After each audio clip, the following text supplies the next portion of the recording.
Hey everybody, Tori Hartman here, and yes, that is a vacuum. That is 409 in the background. I am not changing my profession to cleaning. I am letting you know that I'm moving, so you've got crazy hair, boxes behind me, the dogs are nervous, so I'm packing things to get ready to move into my new home, which will be in a couple of weeks. And in the meantime, I thought I would just record something real and, as my friend Colette Baron-Reed says, real and raw. And what I wanted to do today was answer the question of, I put it on Facebook recently and I said, what's your favorite card? And then I realized that it's so hard because there is no favorite card. There's a card that you seem to be pulling a lot.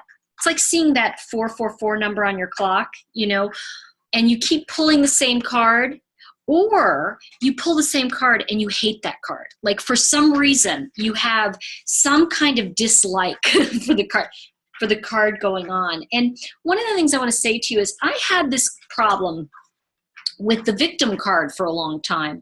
And the Trickery card actually, I don't know if you can see that.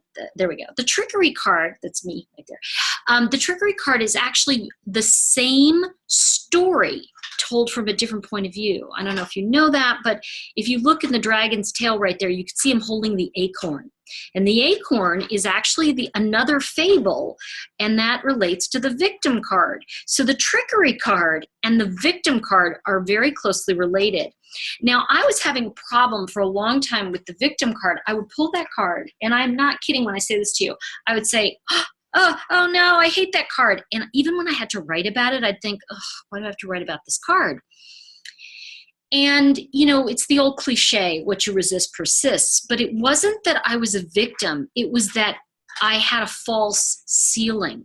And what I realized is that I could do better and I could break through my own limiting ideas about my life. And of course, the cards helped me do that. So one of the things I want to say about that is that when I was working with the cards, and particularly the victim card, one day I pulled it and I realized I had surpassed where I thought I would go. And to be honest with all of you, now I pull the victim card and I look at it and I think, and I'm looking for it as I talk to you. Of course, it'll hide now. Just watch. I don't know if you've had that experience, but a card will hide sometimes if you're looking for it because it's like, no, I don't want to show up for you. It's like, okay, great, here it is. But the victim card is actually a very powerful card because one of the things I realized is there's a false ceiling. It's a false idea that there's something wrong in your life and that this is as far as you can go. And the truth is, and if you look at the card, you can actually see the green dragon in the background and you can see squirrel. So in actuality, the green acorn is now the star of his own fable. He really is. But he's not shooting high enough, and that's Owen in the background you see coming into the frame.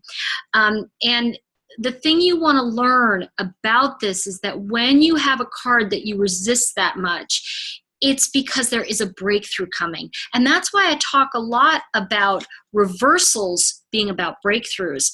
And I think that's the message, is that what's your favorite card?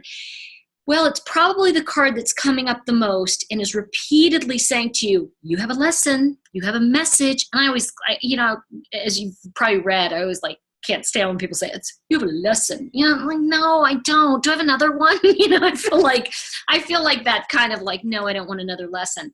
But let me show you as an example, if I just randomly pull a card for you. Interesting, I pulled another green card and I pulled the gossip card. Now, one of the things I want you to notice here is there's a lot of characters in this card.